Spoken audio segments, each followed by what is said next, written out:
All right, my name is Chrissy Langwell. I am your president of Redwood Writers, and thank you for being here at the January meeting. Is anyone writing anything right now? Does anyone have any goals for writing something this year? Yeah. Woo! I don't do resolutions anymore because but I do always have writing goals because I am a writer and it keeps me on track, and I'm always excited for a new year and planning something fun. This is just a phenomenal turnout, and welcome everyone. One of the things that's super exciting is showing up early. No, I'm just kidding. I'm not putting a spot on. No, and you know, every single month that we have this club meeting, we get new speakers, and I've been very intentional about trying to have a little bit more representation beyond just the traditional crafts, short story, marketing, blah, blah, blah, all that stuff. I cannot recall in the 9 years that I've been a member of Redwood Writers that we've had somebody come and talk about historical fiction. I'm sure we have at some point. But Shelley Brenton Stroud has 4 books here. She's going to share insights, inside scoop of what you need to do if you're planning on writing a historical fiction novel. I'm not going to do a whole lot long-winded introduction here. I am going to say that I'm really looking forward to what you have to share, and I'm glad to see that one of our very infamous former board members is here to hear you speak. Welcome, Jean Sloan. Anyway, here's Shelley Brenton. Yeah, can you hear me okay? All right.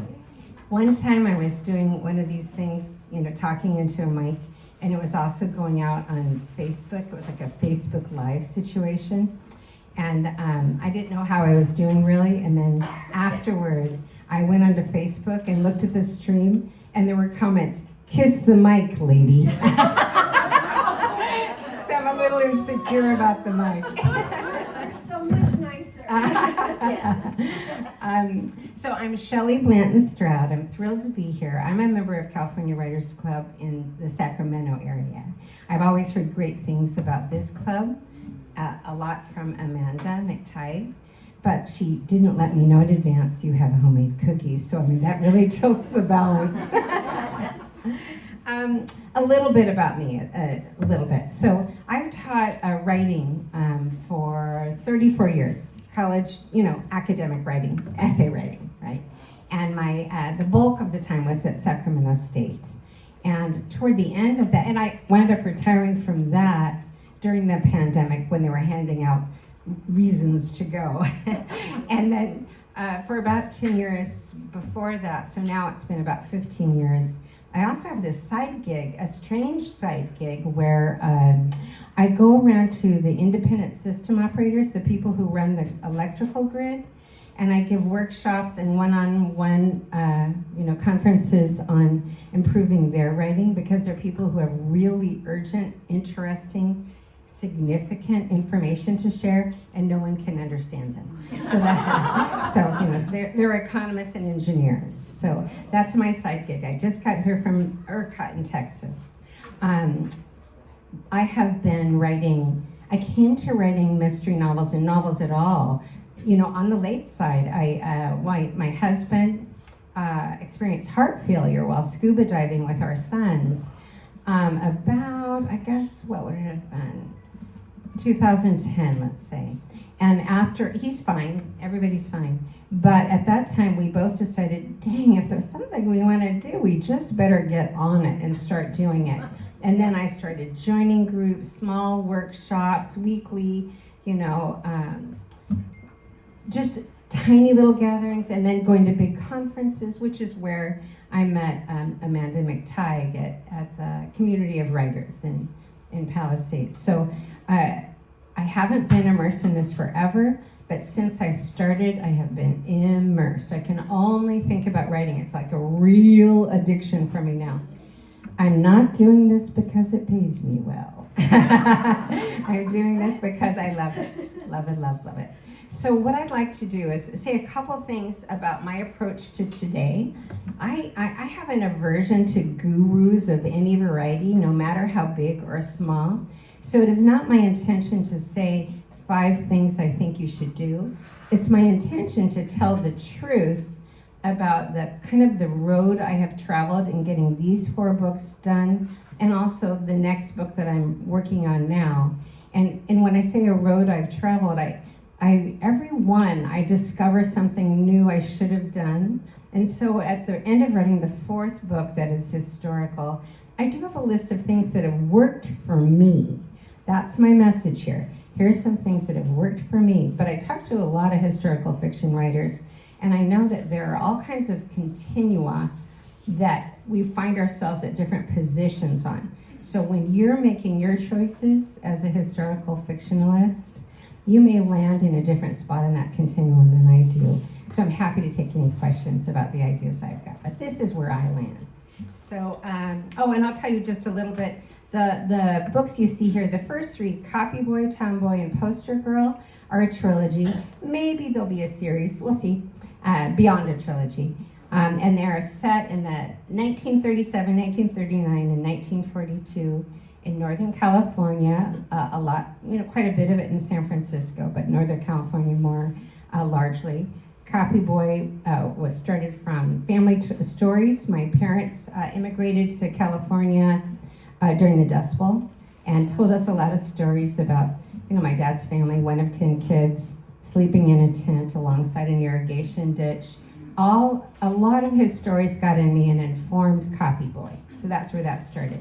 I didn't know I would be writing a historical crime series at that moment. It just happened after that because I wasn't done with these people and the world that they're living in.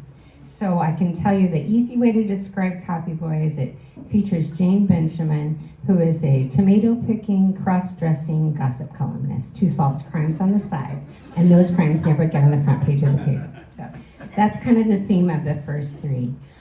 What happened with the next book, An Unlikely Prospect, which came out in August, is that I wasn't really done with that series, except that Jane, as my protagonist, was really starting to bug me. She lives in my head. She's been living in my head for quite some time now. And she's a difficult gal, Jane, my first protagonist is. And I thought, why don't I get some other voice in my head for a little while? And that's where things started with An Unlikely Prospect. But it's still set in a similar world. Jane Benjamin is a character in this 4th novel, too. So that kind of is the summary of all of them. But let me get on to my overall feeling about my approach to writing historical fiction. And I think this is borrowed from author Geraldine Brooks, one of my favorite historical novelists. This comment from her really neatly says kind of how I feel about things. Although the messages implied by this comment, I'm moving on that scale back and forth depending on the work. But she says the thing that most attracts me to historical fiction is taking the factual record as far as it's known, using that as a scaffolding, and then letting imagination build the structure that fills in those things we can never find out for sure. So that's kind of how I feel about it too. It's really important to me to find out the facts about what happened at a certain time or place, and then to have fun playing in the gaps between those facts. There's something really important I forgot to do. I'm gonna take your picture, do you mind? Yeah, okay. I'm the worst at remembering to take pictures, so I brought this up here. Okay. Okay. 1, 2, 3. Great, thank you. Okay, that's all then. No more photo ops. Let's see. So what I've got is 5 things I've learned, and they're things that you don't have to take this advice, but I'd like to explain how I arrive at this advice. So although the image says mind to the gap, what I'd like to say is mind the gap. When I was writing, when I wrote the first novel, Copy Boy, I thought my main character was going to be Herb Cain. You know Herb Cain? Oh, yeah. And he was from Sacramento, where I was from. And I knew that he had left Sacramento, where he was, as a high school student, writing for the newspapers, writing sports articles for the newspapers. And then he followed his sister Estelle to San Francisco. His sister had gone to Juilliard. She was first chair pianist for the San Francisco Symphony and played for the NBC Blue Network radio station. And she was also one of these really, just kind of quirky, brilliant artists who, she had a flat on Clay Street, I think it was, and everybody, it was like Salon Central. Oppenheimer hung out at her parties. There are suggestions, which winds up in Coffee Boy, that Estelle, who's named Rivka in the novel, had an affair with him, and Artie Shaw, musicians, political figures, everybody hung out at her flat. So Herb Caen is like 18 years old, and then he moves to San Francisco and lives on his sister's house, or a couch, in such a place where all these fascinating people are coming. He lives there for a year, and 1 year later, he has a column in the San Francisco Chronicle. Wow. So when I learned this as a Sacramentan too, I'm like, how did that even happen? So of course I got myself over to the San Francisco Public Library. That's where their history center is based. We have a Herb Caen room and a Herb Caen scrapbook. And I went through all of that. And the fascinating thing was there's so much information about his life and the life of his family members in Sacramento when he lived there. And then there's obviously so much about Herb Caen as a columnist, but almost zero of that 1 year when he lived on his sister's couch, the year that kind of converted him into my protagonist at the time. Now, I will want to say that he didn't remain my protagonist because, as Amanda knows, I took a chapter of that to Community of Writers, and there were a good number of young male writers in our group from an MFA program in Orange County, really, really smart and sensitive and all that stuff. So I showed them a chapter where Herb Caen is at a party, and most of their comments were like, where's his erection? Why isn't he aroused when the waitress comes up? All this stuff, and I read all this, and I went home and I go, guess what? Herb's turning into a girl. And that was my first major change to that novel. So, but what I really wanted to tell you is that book was born of that gap in the record, that there was a lot before he came to San Francisco and a lot after he was a columnist, but nothing in that space between, which was like, clearly that's where I was gonna play. So that's what I did, and because he turned into Jane, he was a fictional character, then I felt free to totally do what I wanted with her. She's a cross-dresser, she, in order to get a job, she, that kind of thing. So that was the first time I really thought about minding the gap, or mining the gap. What's my favorite one I want to say? I think I'll also tell you about An Unlikely Prospect, which is my newest book. Jane, in the first 3 books, winds up being the gossip columnist at the San Francisco Prospect, a stand-in for the Chronicle. Big surprise. In the 4th book, An Unlikely Prospect, Sandy, the protagonist, inherits that newspaper and becomes the publisher at a pretty darn young age. Now, I'll tell you more about her in a little, but what I'll tell you about mining the gap is that while I had discovered that I really wanted to work on Sandy Zimmer as my new protagonist to get Jane Benjamin's voice out of my head a little bit, I was also doing research looking for gaps in the San Francisco history record. And by gaps, I meant things I didn't know about and that I would find, like itchy, sticky, something I'd want to linger over. So I picked up this book that was written by Charles Frecia, who was the founder of the San Francisco Historical Society and the San Francisco History Museum. He's passed away now, so I could never interview him. But he had this book called San Francisco from 1945 to present. And so on the 45, on the very first, I'm pretty sure it was the very first page, I see a couple of paragraphs about something that happened in 1945 I had never heard about. It was called the Peace Riot. And on the day of Victory Japan Day, when people were celebrating all over the country, all over the world in the streets, drinking, hugging, kissing. You've seen the photographs. The same thing happened in San Francisco, except there was a difference, many differences.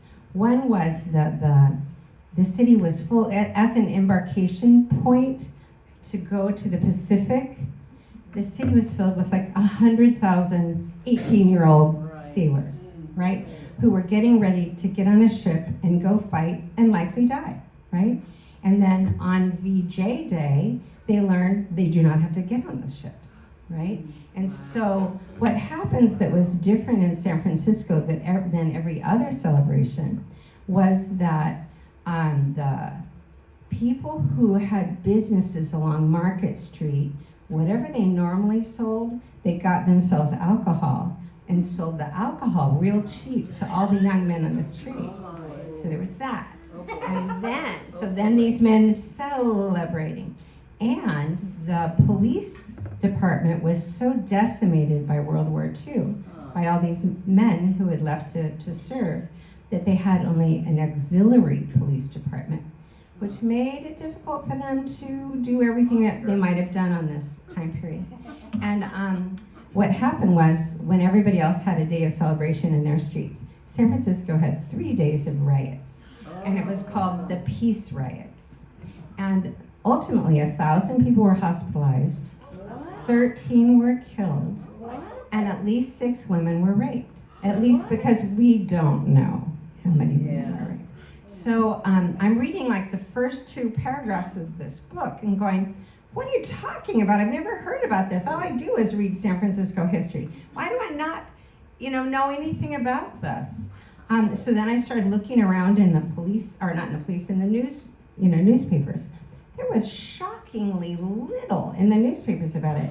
In fact, there was a bigger article in the New York Times about the riot than there was in the local papers. So I'm like, what is going on? Then I found that 10 years ago, the Chronicle did a retrospective, and that brilliant columnist Gary Camilla did a series of articles trying to, because it was like the big anniversary, and he was trying to find out exactly what happened. So I found a lot of good information from him and his digging, and exchanged emails with him about what had gone, what did he determine. So mining the gap. One thing is, there wasn't a lot of, I spent a lot of time in that history center and couldn't find very much at all.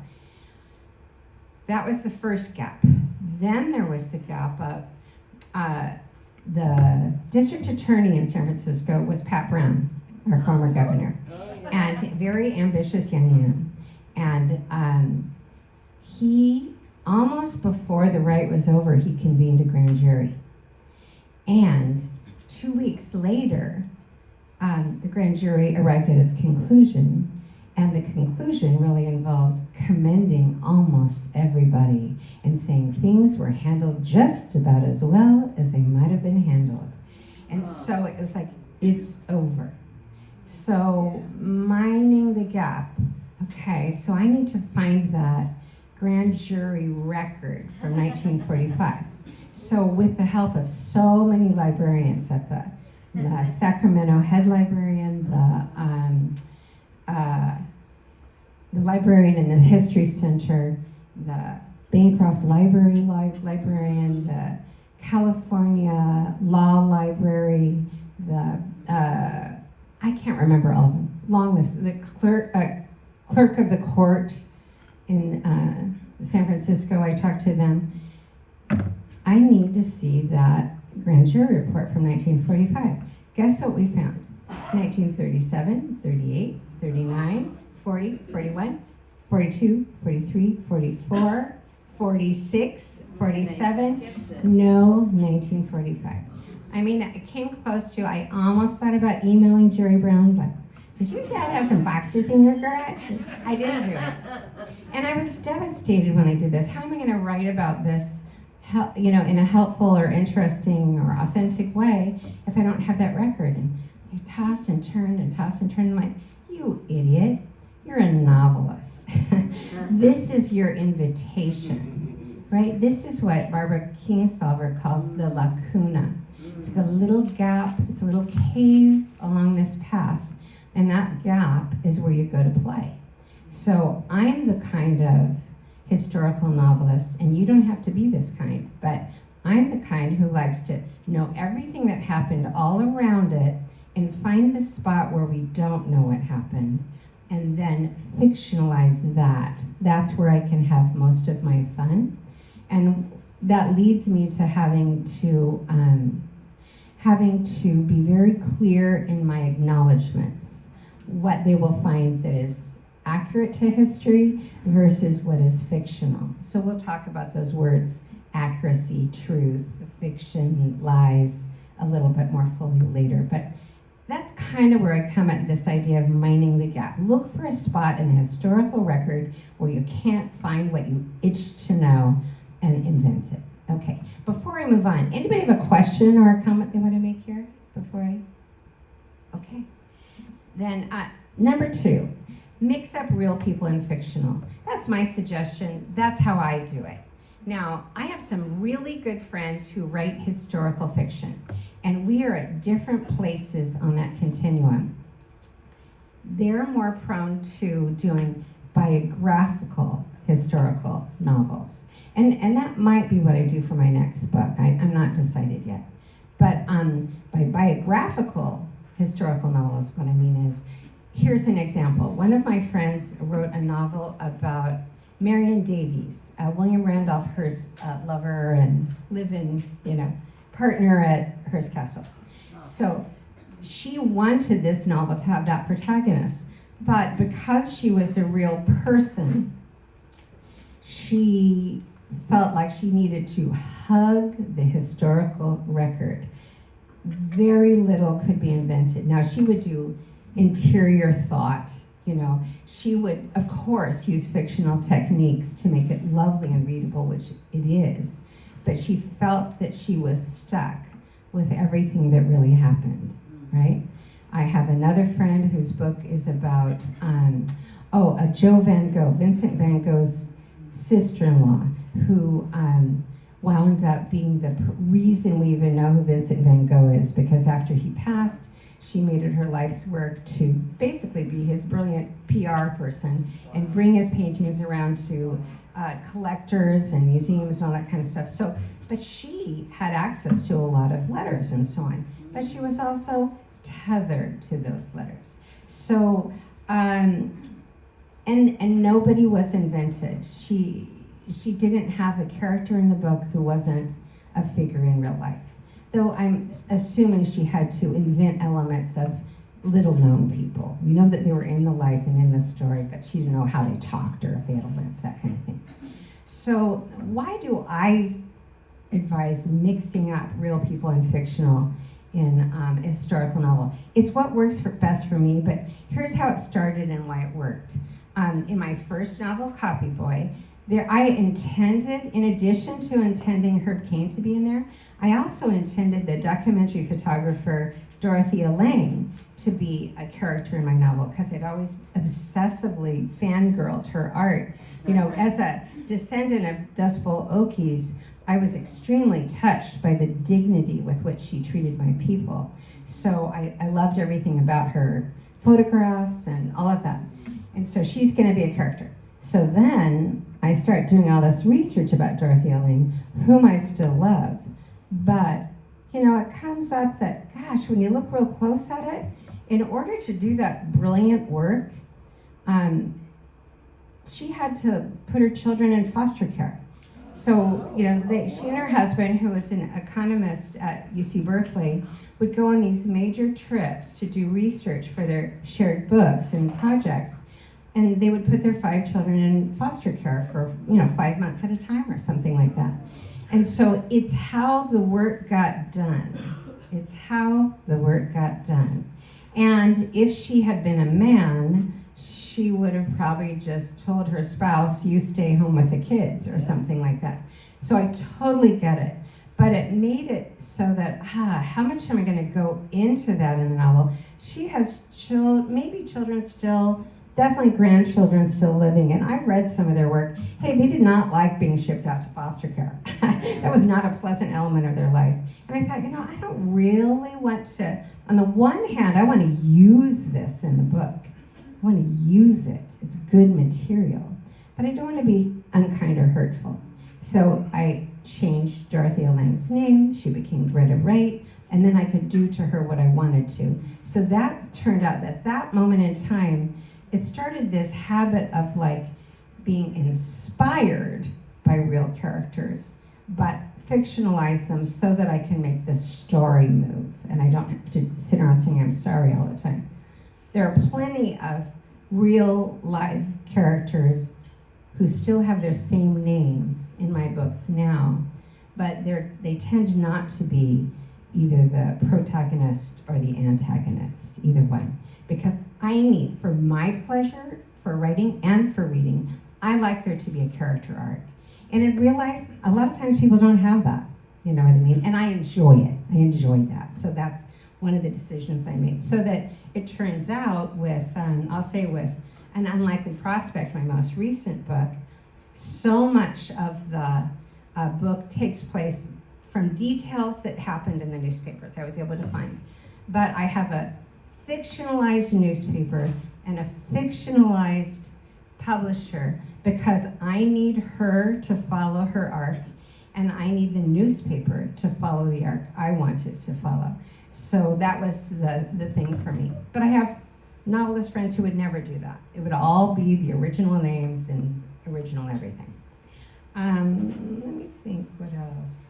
I'll tell you one more thing about, in terms of mixing up real people and fictional. In the most recent book, I've got Earl Warren in there, I've got Pat Brown in there, I've got a number of people who really were players in this. But my publisher is a fictionalized version because it's a wish fulfillment. It's that I want certain things to have happened as a result of that riot, and I don't believe they did happen. So by fictionalizing my main character, I'm letting her, she can't change history, she can't fix this because history wasn't fixed. The women were never, their rapists were never, nothing happened to them. No one investigated them. Yeah, but I couldn't fix that, but I could give her smaller things to do that help, that I don't know if anybody did then. So it felt good to me to do that fictionalizing. And again, at the end, I'm happy to answer any questions you have that come up about, making these choices about fictionalizing versus keeping it real. Let's see. Number 3, I would say, cut the research that stops the story. If you like to write historical fiction, chances are you're kind of like me, that you love just to fall down those rabbit holes. I mean, you could live in those rabbit holes for the rest of the year because it's just delicious. It's like, one of my favorite little rabbit holes is I got an old copy of Emily Post's etiquette book, big blue book from 1945, I think it was, 42 maybe. And oh my gosh, I'm having a dinner party in this novel, and I'm like rearranging the forks on it, and I've got all the glassware just right, and I'm like, it was charming for me to read all that. Not sure my reader really needs it. So that was one place I experimented or experienced it. Here's another one with Tomboy. I needed Jane Benjamin to get a train from San Francisco to New York City, where she would board the Queen Mary. And then she was going to get to England, where she would be reporting on Wimbledon. And I didn't know how to get Jane to New York. I don't know about this train. So I called, in Sacramento, we have the California Railroad Museum. And so I called the librarian there, Chris Rockwell, and I said, what am I going to do? How do I figure out how to do this? And he said, why don't I put a couple of volunteers on it? So I just kept writing, And then 2 weeks later, I got a memo from 2 volunteers. It's 19 pages, single space. And the title of the document is Let's Get Jane to New York. And they gave me every possible, I told them the dates. She needs to leave on this date and arrive on this date. They told me every possible route, how much each ticket cost, what that would allow them in terms of sleeping in a Pullman car or sleeping on the seat, what is the quality of the upholstery, if you have this price ticket, which dining car can you eat in, how much is a ham sandwich. They had it all. It was like I was in heaven. These guys were amazing, and they did go in the book. They were in the acknowledgments for sure. So anyway, I put a lot of this in the book, and it's like, oh God, it was fantastic. Rabbit hole people would love it. So I give it to the editor, and she's like, oh my God, those guys are amazing, right? I'm going, yeah, they're so amazing. I just love that there are people who love training so much that they would store this knowledge and take care of it for you. I'm like, I know. And then she says, yeah, and the upholstery, what? That must have been so itchy. Yeah, She goes, we can't keep it, right? Because it's like the whole story stopped while I luxuriated in details about this train. And so we talked about what are the details that reveal something about this plot or about my protagonist's character. Like, what will she notice? What will she be irritated by? What rules will she break as a result of these confinements? So that was very helpful. Cutting in that case was very helpful to me. Another one like that was a different kind of cutting question with Tomboy, the one that took place on the Queen Mary. When I was writing it, it was the pandemic. And so the Queen Mary was closed down during the pandemic. And then after the pandemic, it was closed down because it started sinking in Long Beach, if you can believe that.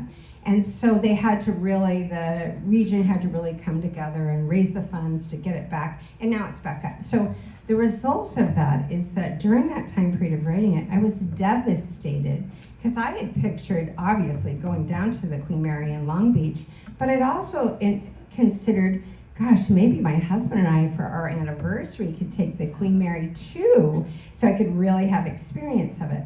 Well, none of that was possible during the pandemic.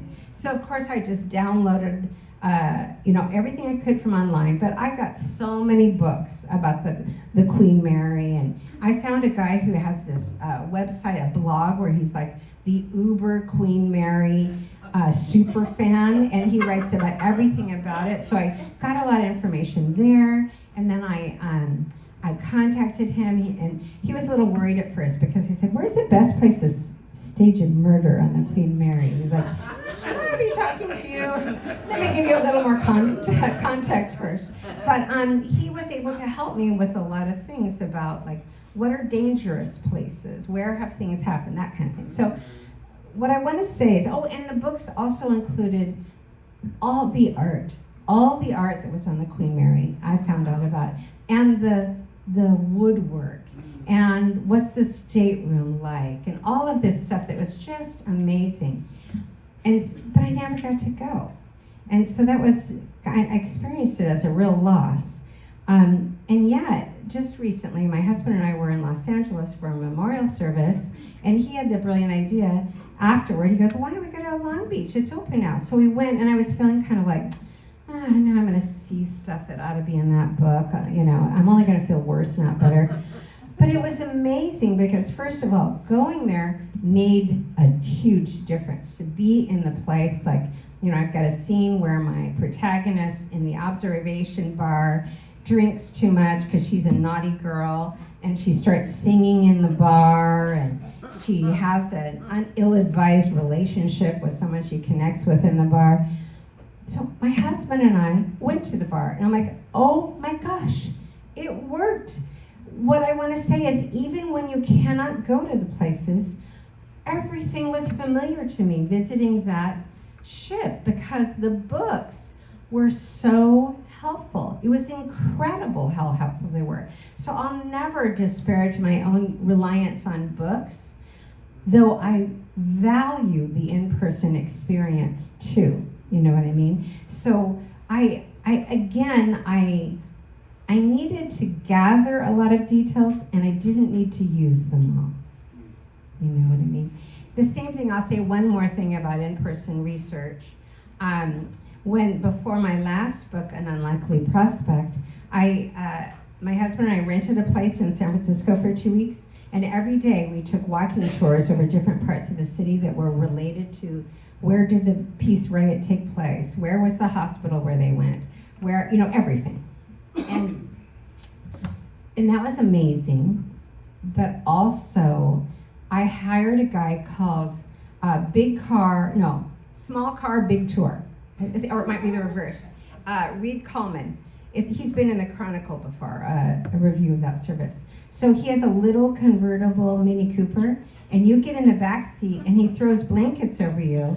Then he gives you headphones, and he talks to you the whole time. But he asks you in advance, what are you interested in? So I told him about this book, and I got there, and he had this itinerary design that followed that peace riot so it was amazing, totally amazing. He delivered me to the tiny little hospital, which is where so much of the story takes place, where the rape victims are discovered. But I never would have found it myself as a teeny. It was like an original urgent care, at that time period in 1945. But the most important thing was, while we're driving along, I knew that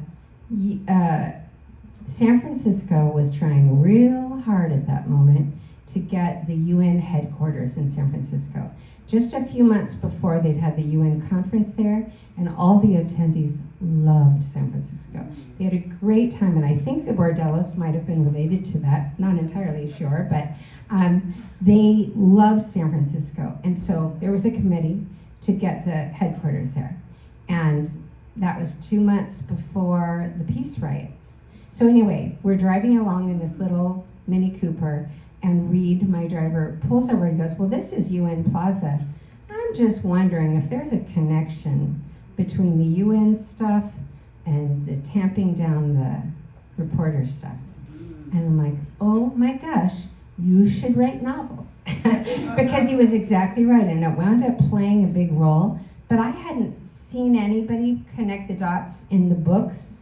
It was this guy who drives around San Francisco all the time who saw it.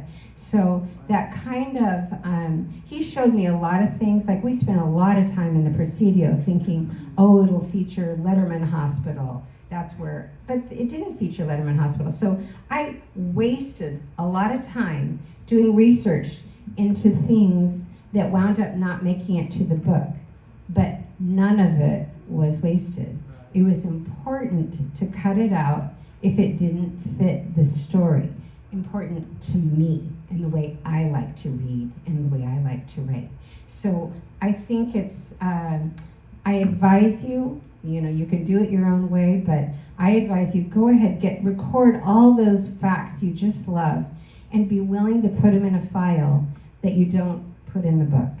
Be willing to talk about them for an essay, a Substack, an interview, something like that, but they don't necessarily go in the book. Do I need to pause here for a second before going on, or are we good? Okay. Okay, then let me just keep going. My preference is to choose truth over facts.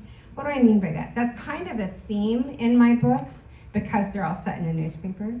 It's like facts, truth, fiction.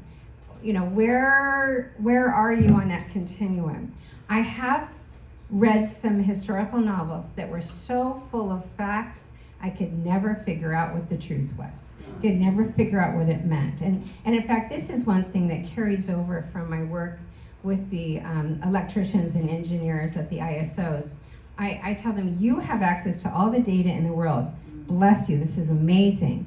But what your readers, the stakeholders, people who run these companies, what they need is someone who can make meaning of the relevant facts. So your job is to take the facts you've got, comb through them. Which of them cohere? Which of them belong together? Which of them have a shape that you want to explore? And then your job is not to tell them the meaning of them, but to reveal what you think the meaning of them is. And so I think that's my feeling about writing historical fiction, that I've loved it since I was a teacher. The best thing about being a college teacher was leading students through the steps to something so that they could reveal an idea to me.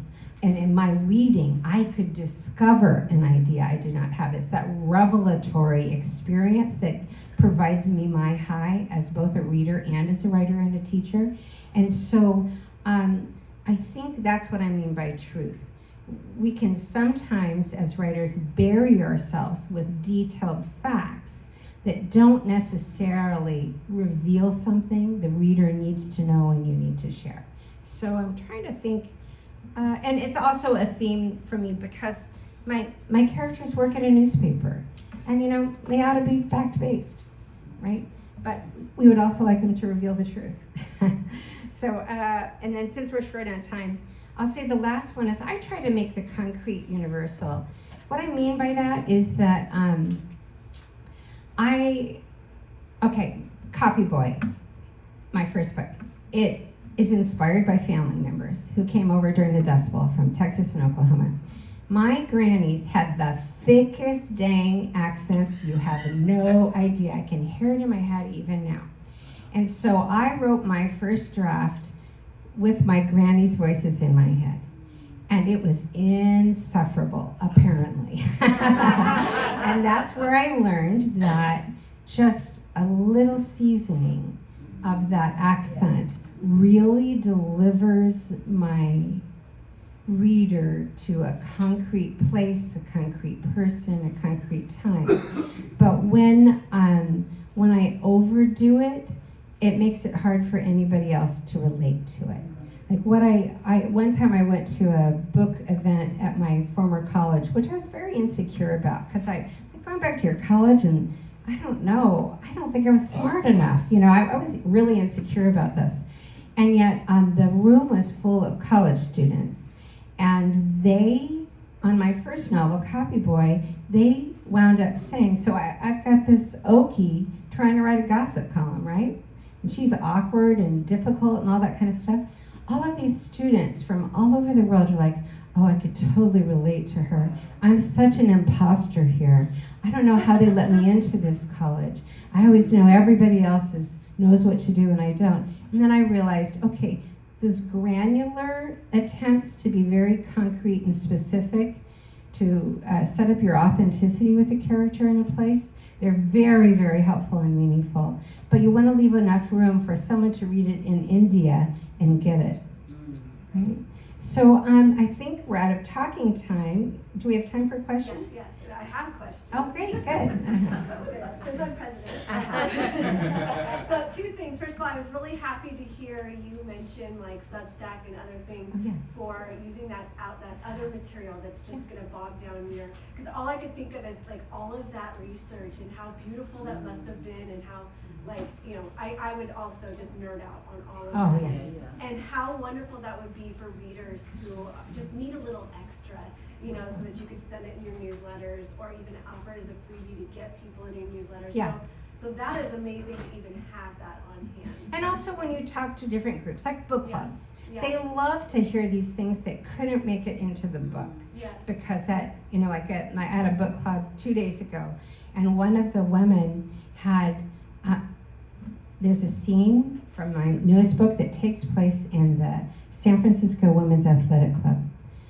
That reader went to San Francisco, pretended she was interested in joining the club, got an interview and a tour because she wanted to know where Olive would concoct this scheme. So it's like people want, with historical fiction, the more they can connect to something familiar from history, or a street or a restaurant or something like that, people want it. It just is a question of whether it all goes in a book. I just have one more question. So the question is on using real character, real people in your books. I don't know about, all I can think of is is there legal issues with that with somebody who has family? When you're putting things in them in a fictional situation. Yeah. Of things that they've never done, and maybe it's true to character, but maybe Yeah. it's total, but maybe Oh my it's not. gosh. I don't know. Are there legal issues with that? There are potentially legal issues. I have a lot of friends who write memoir, and they're very concerned with putting real life people in their books and how to manage that. But that totally changed my first novel, because it wasn't so much that I was thinking about legal issues about putting Dorothea Lange in there. I was thinking this has real ramifications on humans who do not sign up for this, if people think that her mother did that. Yeah. Really two parts, I guess, but my older brother, who's a voracious reader and very critical of my grammar, he recommended a book called Fatherland. I don't know if you know that book. No. Yeah. So it's a fictional version of Germany winning the war. But the thing I said to him was, and he also wrote a book called The Traitor and Spy, which is about the French, The resistance? the guy that went to Devil's Island. Oh, okay. I'm blocking him. Yeah. Anyway, I thought the book was way over detailed in description. Every corner on the street going through Berlin was described, and I'm like, what is the deal with this? And he said, I love it. Yeah. And so I think when you said that, because I agree with the get rid of the, that doesn't work, but there are certain readers that love that kind of stuff. It is absolutely true. I have some girlfriends that write like in medieval period, and a lot of their readers, man, they want everything. They want the pattern on the rug. They want the pattern on the gowns, the how many stitches, all of that kind of stuff. So, I find it funny to be quoting Lena Dunham, who wrote Girls and other things too. But she has a quote that I think is very helpful. When people were being harmful to her and saying mean things about what she wrote, her answer was, I guess I'm not for everybody. And so I kind of feel that too. I guess I'm not for everybody. The books I write are usually around 75,000 words. A lot of people love books that are 150,000 words. So I'm not their writer. There are plenty of those writers, but I'm the one who likes to. I discovered late in life, guess what? I like action. I did not know that. I'm a totally sedentary person who loves action in her books. So I like it to move, but that's a preference. And plenty of readers love to dive in for all the detail in the world. Right? Just one kind of different thing. I've written several historical fictions, never realizing I'm doing that sometimes. But I wrote a book about the Zeppelins in World War I and about two real characters. They're famous German aviators that survived. And so, but I made up everything. I mean, in terms of the events. Only to find later, before I published it, that the main character, who's famous, wrote a biography in German. Oh so, my gosh. So, and I ordered that, I got it, but that research about the true events completely changed the fictional writing I did. Oh, wow. You know what I mean? Yeah. So I was going to have these characters be this. No way they could be that. It had to be, But I just say that like, normally I don't research before I write, but in these kind of books, you just absolutely have to really know your stuff. I feel this is how it feels to me. Like for this book I'm working on right now, I just put on my calendar yesterday. By July 15th, my main research phase will be over. So I've got 6 months to really research. Then I start writing. That doesn't mean all the research is over, because I'll be looking at details or things I need to get right as I go. But I feel like at a certain point, if you have gathered enough around you that where you really kind of know the truth about events and the players involved, then I can safely get writing. That's how it works for me. Yeah. Your hand was up back there. Yes, I just wanted to ask, how do you deal with the emotion when you have historical figures? Yeah. You have to refer to them directly by name, and people know who you are. Yeah. Okay. So, all right. So Pat Brown's in this book. Yeah. What I did was, and he clearly has people, So what I did was, in his case, I used almost entirely what was in the newspaper about what he said at a press conference. Then my protagonist goes into an office and yells at him, and he basically keeps touting the party line that he said in the press conference, but I gave him words. So I know that it was consistent with what he had said on the record. But it's a problem. It is a problem. But I also have been told before, I'm a little uptight about it, that I had to relax just a little bit about this, that you should, and your best friend is the acknowledgement section. So here's where you go. You're gonna notice this, and this, absolutely, as history says. But you're also gonna notice where I fictionalized. Let me tell you some of the places I fictionalized. Yeah, as long as you're straight with them. You, and then you? So, I have historical people, like real people, in my book mixed with fictional people. Uh-huh. But I was wondering, someone said, "Oh, you just write this phrase. You know, any coincidence." There's some phrase you put in the beginning, and I'm like, it's not a coincidence that this person is this person, but they say that's how you protect yourself. Is that true? Because that means it's purely coincidental. I have the same name as that. Yeah. No. Are you in the process of writing this right now? Oh, I'm on the fourth. I'm gonna release them all together. Okay. Oh, wow, great. I wouldn't belabor it right now. I would let that go for now. That's a detail you can worry about later. No one's gonna sue me? No, I don't think so. Standard? Yeah. Are these contemporary figures? No. Okay. I think you're safe. Long dead. Yeah, I get it. But I don't know anyone who's been sued in such a case. I do know one person who's written a memoir, and she's afraid she's going to be sued. That's more likely. Yeah. If they're living, but if it's someone super famous, you can check with their estate and say, I'm writing this, Yeah. I fictionalize this character. Are there any landmines? Yeah. But typically, they're not even gonna know that you wrote the I know. I was worrying my husband about this, who's a lawyer, and he goes, how many books do you intend to sell? I'm like, you're right, I'm safe.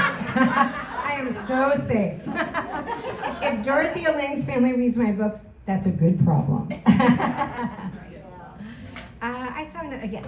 Yeah, I'm just, as you're talking about this, I actually did a quick look and I saw there was only one book that was ever published about the peace riots or that I could find. And you kept coming up, which is cool. So I'm curious to know, have you ever considered writing something about the peace riots, or maybe doing your version of, say, like a director's commentary, right? Or a film? Love all that. You know what is, I've talked to Amanda about ideas like this before, more interactive possibilities for fiction and how that would work. It's a fascinating idea. The book that I'm working on right now, the main person involved is Earl Warren, and it's going to trace a number of things that happened in the real world, but it's still going to be a novel. And there I am very insecure about saying the wrong thing, because obviously people will have opinions if you get something really wrong. So about that reminds me of annotations. And someone said, does anybody with a novel that's historical of a famous figure, do they ever have endnotes or footnotes? The only one I can remember is, did you read The Brief Wondrous Life of Oscar Wilde by Junot Diaz? Really amazing book. When I assigned it in my classes and my students loved, he had footnotes. It's a novel with footnotes where he would comment on the political things that were happening from a very snarky, unacademic point of view. It worked really well. I haven't worked it out for myself. So while I'm working on this new project, I'm going to research it and write my notes as if it were nonfiction. I'm keeping all of those notes. And then when I convert, what do I do with these realities? How do I use them? Are there? I don't know yet. I love where you're going with that. Yeah, I have a copy.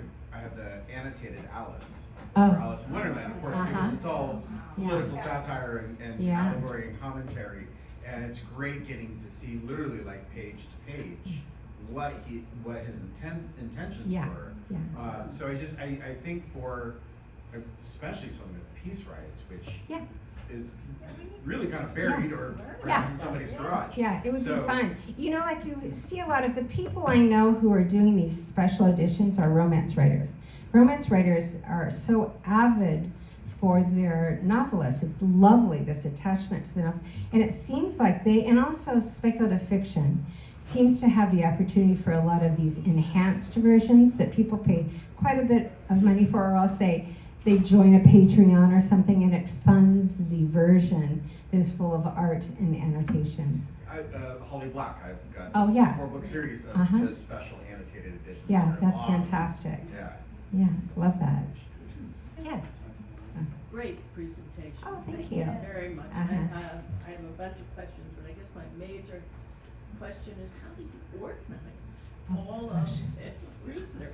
I know. I'm really insecure about that right now because I'm feeling the weight of the research for this next project more than I ever have before because I really cannot mess this up. So I'm a user of Scrivener. Do you guys use Scrivener? Yes. Yeah, and so I'm going to be a lot more conscious about storing my research in files behind the manuscript and being very careful about how I label them and having notes to the side because I think that's what's going to work for me. I'm not by nature a totally organized person, but I am a logical person. And I feel more comforted when I can say, that article's right here. Okay, I've got that proof right here. Go for it, and you can always check it again. And if I do it in Scrivener, I think that's, and I'll tell you one more thing that's weird. In this age of AI, I'm so concerned that people are going to think I'm making stuff up or cheating or something. There's a part of me that's like, should I take all my notes by hand? Should it be, you know what I mean? But it's a nightmare. It'll never get written by me if I do. But I think a lot about the organizational part, and I'm already one day late in starting my research. But I keep thinking about how I'm going to organize it. But that's my plan right now. Yeah, You're thank very you. organized. Thank you so much. Oh, thank you. Wow, that was incredible. I'm already like, okay, please save one of your books for me. Shelley has books that are for sale, so when we go to break, I really encourage you to come up and sell her out so that she doesn't have to bring any books home. Shelley, I just can't, honestly, I have so much, like all the mental notes and all the notes I was writing down. That was incredible. Thank you very, very much. Thank you for having me.